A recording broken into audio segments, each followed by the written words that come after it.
Pada tahun 2021, PPI telah menyelesaikan program-program kerja di antaranya layanan 112, sistem penyebaran informasi bencana, jaringan internet akses fixed broadband, infrastruktur jaringan serat optik broadband, akses jaringan mobile broadband atau 4G pada desa non-3T, pengawasan QoS atau QoE, penyelenggaraan jaringan bergerak seluler, cakupan penyiaran digital, kebijakan terkait penyiaran digital, cakupan layanan pos di Indonesia, persiapan adopsi 5G, pembangunan pusat monitoring telekomunikasi atau PMT, sistem track and trace pada penyelenggaraan pos, serta data kepatuhan penyiaran yang sesuai dengan peraturan perundang-undangan.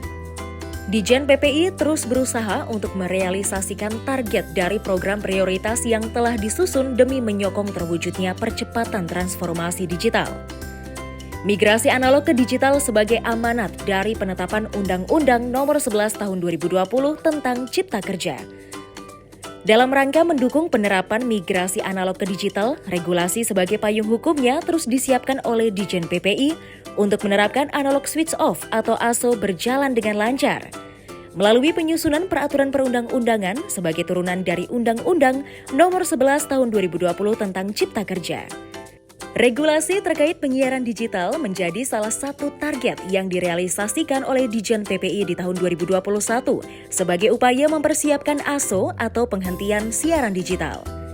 Di antaranya, Undang-Undang Nomor 11 Tahun 2020 tentang Cipta Kerja, Peraturan Pemerintah Nomor 5 Tahun 2021, Peraturan Pemerintah Nomor 46 Tahun 2021, Peraturan Menteri Kominfo Nomor 6 Tahun 2021, Peraturan Menteri Kominfo Nomor 11 Tahun 2021 tentang perubahan atas Peraturan Menteri Kominfo Nomor 6 Tahun 2021 tentang penyelenggaraan penyiaran, dan Keputusan Menteri Kominfo Nomor 88 Tahun 2021. Migrasi dari analog ke digital atau ASO diamanatkan dalam Pasal 60A Ayat 2 Undang-Undang Cipta Kerja. Dalam pasal tersebut ditegaskan bahwa migrasi penyiaran televisi terestrial dari teknologi analog ke teknologi digital dan penghentian siaran analog diselesaikan paling lambat 2 tahun sejak undang-undang ini berlaku. Migrasi digital yang dilakukan Indonesia adalah langkah besar karena digitalisasi penyiaran dapat meningkatkan kualitas siaran agar lebih jernih, serta memberikan dividen digital yang dapat digunakan untuk optimalisasi mobile broadband dan implementasi teknologi 5G. Layanan 112 merupakan salah satu layanan panggilan masyarakat saat terjadi keadaan darurat agar dapat ditangani dengan cepat dan tepat. Tahap pembukaan layanan 112 yang diawasi oleh Kominfo mulai dari tahap persiapan yang dilakukan oleh Pemda dengan koordinasi internal untuk mempersiapkan infrastruktur, sarana dan prasarana, SD serta SOP untuk penyelenggaraan call center. Selanjutnya adalah permohonan pembukaan layanan 112 yang dilakukan oleh Pemda. Kemudian, verifikasi yang dilakukan oleh PPI untuk menentukan kesiapan Pemda dalam menyelenggarakan call center 112. Bila verifikasi sudah lengkap, Kominfo akan melakukan validasi dan pembukaan akses oleh PPI dengan operator di wilayah administrasi Pemda, serta melakukan peresmian layanan 112. Sejak tahun 2016 hingga akhir tahun 2021, Kementerian Kominfo telah mendampingi sebanyak 83 pemerintah daerah untuk menyelenggarakan layanan 112 secara mandiri.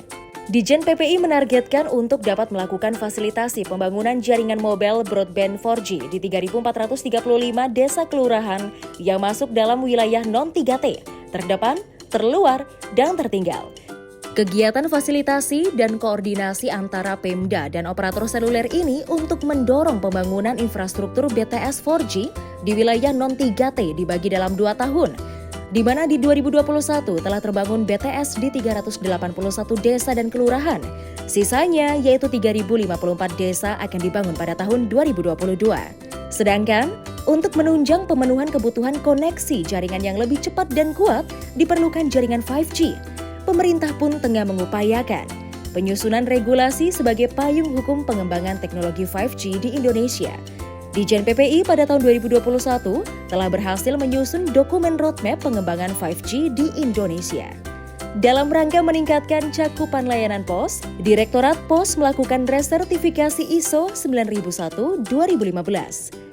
Direktorat Pos menargetkan 65% kecamatan terjangkau layanan pos di tahun 2021 dengan mengembangkan sistem profiling data informasi untuk pemetaan cakupan layanan dan jaringan penyelenggaraan layanan pos komersial.